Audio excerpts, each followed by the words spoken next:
Hi everyone, good afternoon. It is Sarah Shipton here from Scrapbooking with Sarah, and I am posting a pre-recorded video for you all for our weekly scrapbooking challenge. This is the layout for week 2 in June. I posted that yesterday on June 8, and today I'm sharing this video with you so we can walk through the layout and also share some new product with you and demonstrate to you how I've created this gorgeous border around the photos. So let's get into the layout first of all.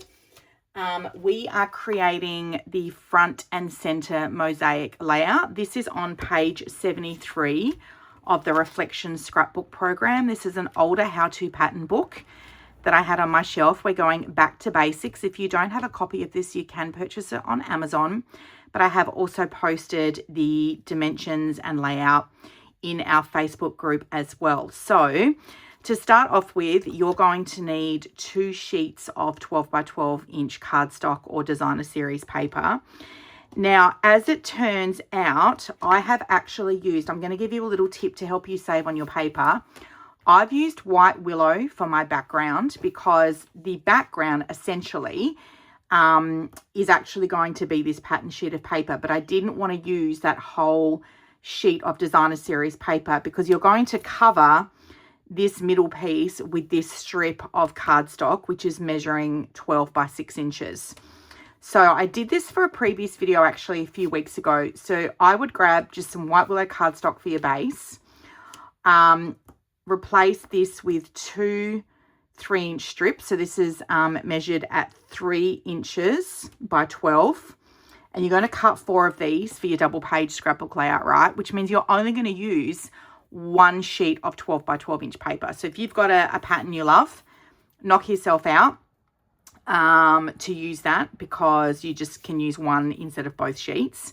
Then you've got your cardstock running through the middle here. That's 12 by 6 inches. Now, what I've done here is I've actually followed the pattern in terms of, matching up the designer series paper. And so you're going to have some designer series paper and you're going to cut these, what have we got here? 2, 4, 6 pieces. Okay, so you've got 6 pieces around the outside here with 1 designer series paper, but you're going to cut everything twice. In some instances, you're going to cut it 4 times. 1, 2, 3, and 4. So let's talk through those measurements first. These 4 pieces here are cut at 3.5 by 2 inches. So everything's going to be 2 inches in width because you're going to run these rectangles and squares down your 3-inch strips. So the width of all of these is 2 inches, but the length of these longer pieces here on the outside are 3.5. Your squares, I've used cardstock, okay, and your squares are 2 by 2 inches.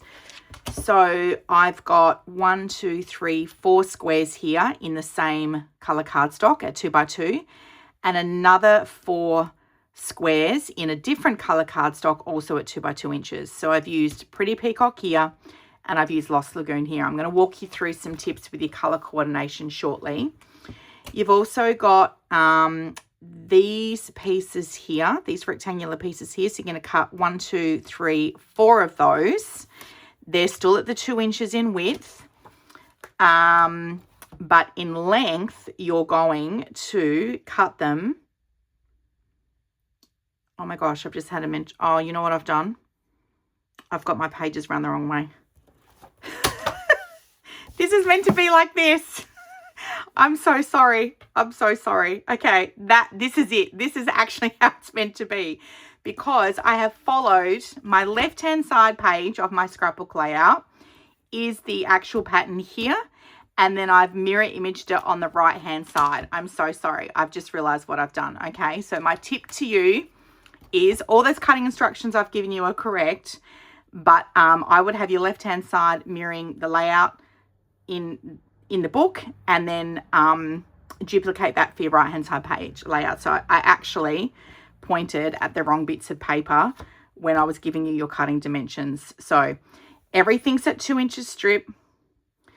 These longer rectangular pieces here are at 3.5 inches. Your squares are 2 by 2, and these smaller rectangular pieces here, still at your 2 inches wide, but in length, you are going to cut them at 2.5 inches. Okay, so I'm glad I just recorrected that, because I did have some feedback on my videos, and thank you so much for that. That sometimes I've not been indicating like the width and the length. Okay, so don't forget, you have got the measurements that I posted in our Facebook group, so you can follow this. Some people learn, like myself, creatively better using written instructions, and others prefer to have it walked through verbally, and I do both. Okay. All right, I hope we've got that all covered. Now, you've also got some designer series paper running through the top and the bottom of your layout. That's going to go over your cardstock as well. And these two pieces at the top here have been cut at 2 by 5 inches. So that is 5 inches in length and 2 inches in width. And then these two bottom pieces here are also 5 inches in length, but they are 3 inches in width. Okay, so you've got your master pattern here, which I've posted in our Facebook group. I hope that makes it explanatory. There's obviously lots of cutting, but look how amazing the pattern looks. I'm so in love with this. Now, with your photos, the pattern has got a 5.5 by 5 inch photo in the middle, and that's great if you want to cut your photo down to that size. And then what that means is that you're going to have a bigger gap between your paper here at the bottom and then the photo itself. However, I only had 2 photos of this event. So this is our daughter Kayla and her fiance EJ. This was at a wedding that they went to, and I had these 2 photos. And so this layout is great. You could do a single page, and this could be like a title page or a back page in your scrapbook album, or you can do what I've done here and duplicate it and turn it into a double page spread, which would work great if you've only got a couple of photos of a person, a place, a thing, an event that you've attended, whatever it is that you want to scrapbook. So I have actually kept my photos at 4 by 6 inches. And then I've created this really gorgeous border pattern around the outside of the photo. So I'm going to walk you through the product first of all, and then I'm going to demonstrate this new border die. So let's start with that. I've got everything here. So this is a new die set. It's called the Extraordinary Life Dies. Now it does coordinate with... Oh, hang on, I am showing you that die set, but that's not the one I'm demonstrating today. Oh my gosh, we are not off to a good start. You know what? I'm getting ready to go away, and so I just have like a million things on my mind. But it's all good. We're going to keep powering through. Okay, so this is the die set that I'm demonstrating to you today. It's called the Bordered in Beauty Dies. It does come as a bundle, so there is a coordinating stamp set called the Bordered in Beauty stamp set. You can buy these separate, or you can get it together as a bundle and save 10%. Now, in some instances, these stamps actually correspond with the dies. And what I've done, and I have already posted this in our Facebook group, I actually cut down and made a pattern of papers here where you can see all of the dies together. So I've got one of those. I literally had everything laid out here before we started. Where has that gone? Oh my gosh. Okay, well, I have posted it in our Facebook group. It is definitely in there. Oh, here it is. Here it is. Here it is. It's got stuck under a card. Okay, so these are all of the dies. Let me move that out of view for a start. What I did was I cut all of the dies out in the black cardstock, and I've stuck them onto white so you can see the dies. Now, I've put these on 2 separate pieces of cardstock, and you'll see in the photo in our Facebook group. These dies here do not cut all the way through, with the exception of ones where I have marked a capital P. And then I have put a capital P there, which stands for the word positive. So that means that that side of the die is the positive piece that you're going to cut out and use, and the remainder is the negative. Now, you could use both if you wanted to. For example, this is the die I've used here that goes around the border of my photos. Some of the dies do not cut all the way through. So I've left this one like this so you can see what I mean. So you could create a little pocket. You could put a photo in here. You could put something like a band over your journal box if you wanted to. In some instances, as you can see, I've actually cut it manually with my micro tip scissors. This one I'd stuck down before I cut it. So you can see that it doesn't actually cut all the way through. So you do need to cut that yourself, or you can create like the little belly band that I was talking about earlier.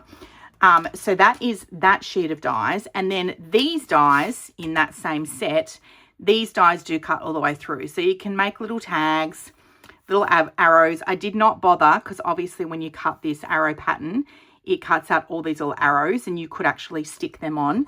You are definitely going to want to have your Tombow multi-purpose liquid glue pen tip for these dies because they are so intricate, and you'll need just little bits of adhesive to stick on.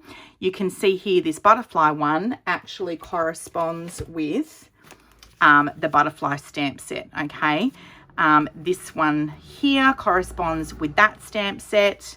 That's the tag stamp, and in fact I've used this tag stamp with the corresponding die in our week 5 challenge that I will post in June. These two dies here correspond with the stamp and the dies. And then you also have this little, it kind of looks like a rainbow stamp, and this little stamp here. So these two stamps fit inside this die here. This stamp fits inside here. So you can see you've got a lot of creative options here with this particular bundle, okay? This is going to be the die I demonstrate to you today.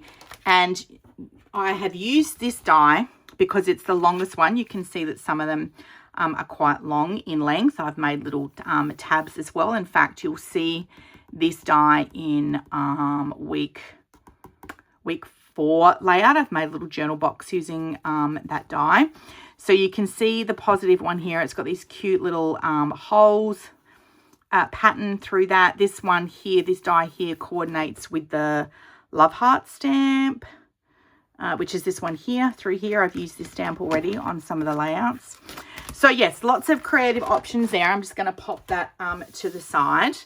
Now, if you are going to create a die border around the outside of your photos, one thing I failed, what I did when I cut it, I actually then cut them at 4 inches and then at 6 inches. And what that meant was I had gaps where the dies didn't meet. So if you want to continue a border the whole way along, I would probably cut your borders at like 7 inches, and these shorter ones I would cut them at 5 inches. So then that way I've stuck them right on the edge of the photo.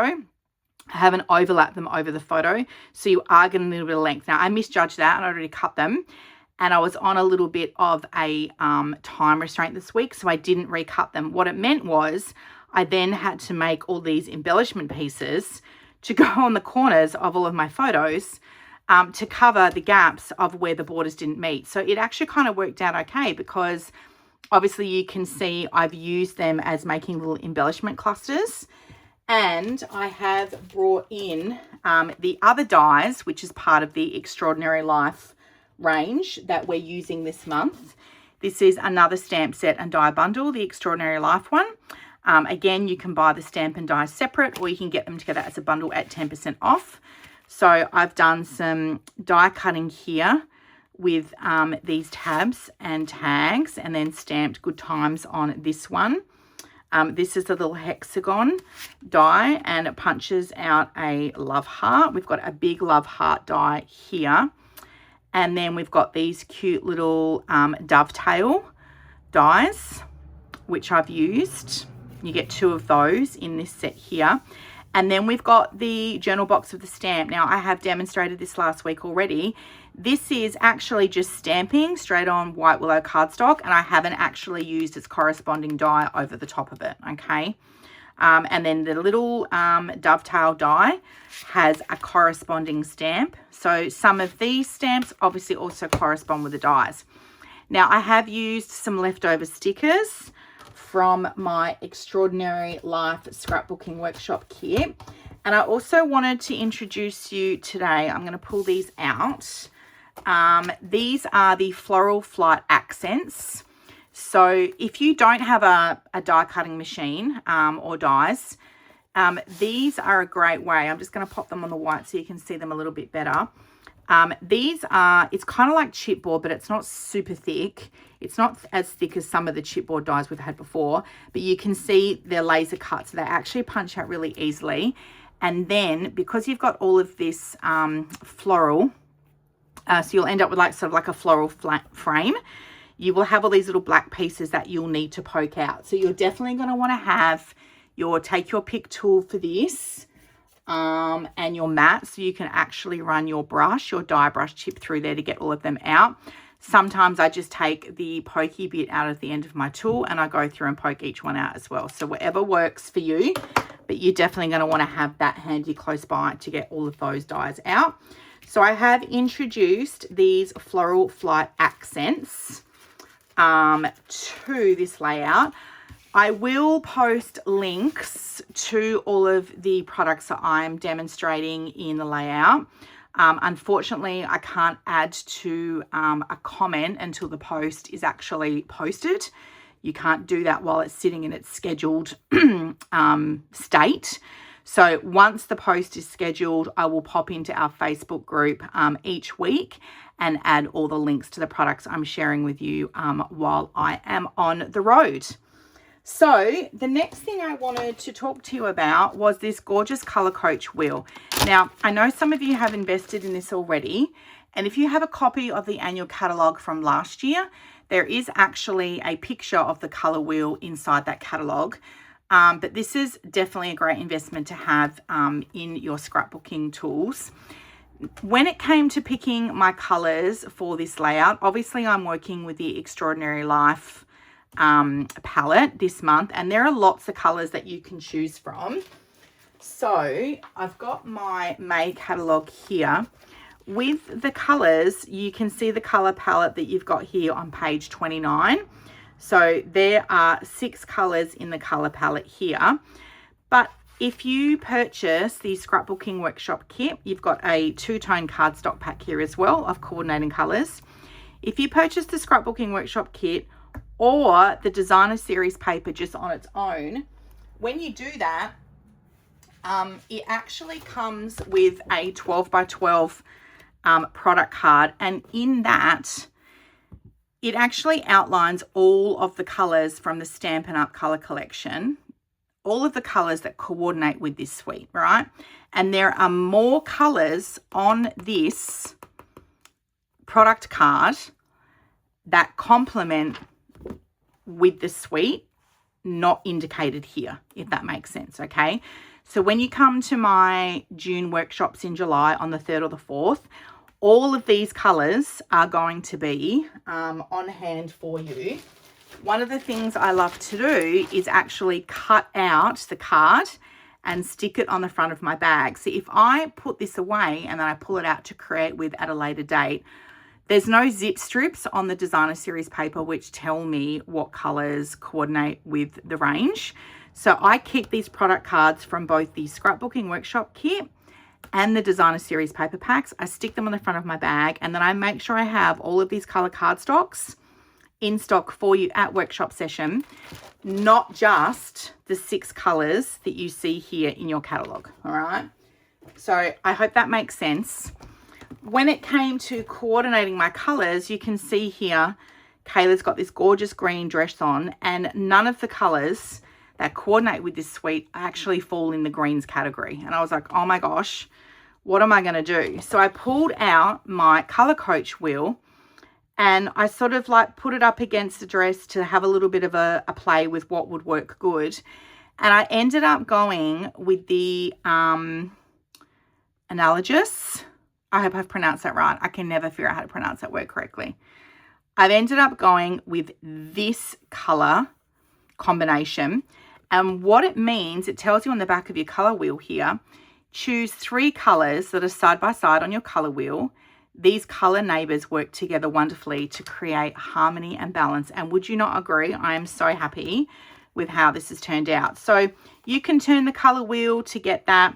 I kind of went with these sort of colors to go with the greens, and Pretty Peacock, Lost Lagoon, and Pool Party are all part of the colors that feature in the product cards. Okay, so it made it so much easier for me to determine which of my color combination was going to be. I typically will pick 2 to 3 colors work well on a 12 by 12 inch scrapbook layout. So you can see I've gone for Pool Party here, Lost Lagoon, and Pretty Peacock, and it's just worked out perfectly. So I really hope that that little tip of the color combinations is going to help you. And if you do not have one of these and you struggle with color selections, that's going to be a great option for you. Now, the other quick tip I wanted to give you before I go on to using the dies, I mentioned before that you'll need your Tombow glue for the dies. You're also going to need it for these intricate floral flight accents. So these punch out, and you can see they're quite thin. So this is what I use to stick them on. Now, the glue is white, but it actually dries clear, and you only just need a couple of little dots. You can see I've got too much on there, but you only need just a couple of little dots to actually pop that on your layout. I've got a journal box here. I've used Pretty Peacock ink pad and Pool Party ink pad as well. And we are done. So let's go and quickly demonstrate these dies for you. I'm going to bring my Stampin' Cut and Emboss into view here, and my plates, my die plates. Okay, I'm also going to go through after this and show you, I'm grabbing these dies out, I'm going to go through and show you the papers from the Designer Series paper pack. Extraordinary Life. Now, I've taken my dies off the carrier sheet and I've put them on this magnetic base. You can see some of the dies are quite long and some are shorter to correspond with the stamp. This is the one that I need here. So I have got some two-tone black cardstock. I want to talk to you about black cardstock quickly because this has come up a couple of times at my workshops. This two-tone black cardstock is not like the black cardstock that we had previously when I was a maker with Close to My Heart. This actually has a white core. The previous cardstock we used did not have a white core. Okay, so it is thinner. This has a white core. So you've got two-tone black on one side, and then if you turn it over, it almost kind of looks like a very dark grey. Okay, there is another black in your catalogue. If you go right to the back here, on page 82, there is another basic black option. So you can get basic black in A4 cardstock, which is thicker than the two-tone. This is the two-tone, sorry, this is not the two-tone. This is the normal 12 by 12 inch cardstock. So this is actually dyed black all the way through. So same as the A4 basic black. But this comes in a 24 pack and it's $39. So if you want black cardstock that is dyed black all the way through, this is the pack that you need to purchase. The two-tone cardstock, basic black, only comes in a 12 pack. This is the black that I keep in stock at workshop. If you want a thicker black, you'll need to get that basic black one, all right? So I will reference that in the post just for some help there. So I do always have to double check because I feel like even this one's not black, right? But then you put it on there and it's like, oh no, that looks black.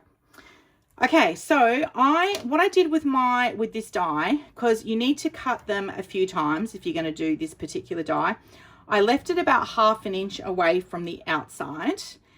And then if I didn't cut all of my borders the same width, I actually put them in my trimmer and trimmed everyone down to 1/2 inches. So then it was the same width of the border all of the way around my photo. So I'm just going to hold this in place. You are definitely going to want to put washi tape at the top and the bottom with this die because that's why I got stuck out. I ran it through my Stampin' Cut and Emboss and the die moved at the end. So the width was actually not the same. It was, oh, hang on, I've got this sitting on my layer. The width was not the same, and it was like shorter at one end. Not shorter, not as wide. It was narrower. Oh my gosh. Girls, what are we going to do with me? I know you all love me, so it's okay. Alrighty, so I'm going to peel this off so you can see what we are working with here. Now, as you can see, it doesn't cut all the way through unless you line that right up. If you lined that obviously right up at the edge, it will cut. So what I did was I got my micro tip scissors and I had to cut this off like at the end. Okay, so let's measure what the length of this one is. Now obviously I had to run this through 8 times to get a border for each side of my photo. Where's my Versamat? Oh, grab my grid paper here. I think it was 8 inches I measured. Yeah, so it's 8 inches in length. So I would recommend, if you're going to use the die borders, that you want to cut that at 7 inches, and then that way you've got a little bit of overhang. I have used Stampin' Dimensionals to pop my border up all the way around my photo. And if you've cut that longer, you're going to have one die meet over the other. You might want to also align your border. So you can see here my points don't match up, but I didn't get too fussed about that. I just made a border. I know that some of you would maybe like to have that alignment. If it doesn't matter, then you just want to stick it wherever you want, which I did. And you can see that this is a little bit wider. I actually did put these strips in my trimmer and I cut them all down to 1/2 inches and wide. So the border looks like the whole way around was the same. Now, obviously, cutting those 8 times, it is a little time consuming. And laying that out, well, it's not really time consuming. I guess it just depends. But look how cool it looks. It looks so good. And you know what? I wouldn't do every layout with 1 photo per page. You guys know that I love to put as many photos in my layout as I can. But this is a great layout if you've only got a couple of photos of a person, place, thing, or event. And for your scraps, if you've got scraps of strips of paper and cardstock in your packs, I know that you have, just cut it 2 inches. And then you can do your 2 inches in width, then you can do your lengths. What a great way to use up some scraps for your layout. Do a beautiful cover page for maybe the title page or an end page for an album. And you've got these beautiful layouts done. Or you can actually have a double page spread. So I hope that has been helpful for you today, girls. And you have enjoyed my pre-recorded Technique Tuesday. Thank you for your patience with me. I'm recording the rest of the videos today for the whole of June. So I might take a little bit of a break just to refresh and make sure we're good to go for the next ones. Miss you all. Thank you so much for staying active in our Facebook group while I'm away, and I can't wait to see you all when I get back. And of course, I can't wait to see what you come up with for this week's challenge. Do not forget, I hope you read your email that I sent before I went away. I'm giving away extra Stampin' rewards. Extra stamping rewards during June for the June winner. So if you did not read your June newsletter that I sent before I went away, please go back to your emails dated May 29 and you will find the information in there. Have a great week, everyone. Bye for now.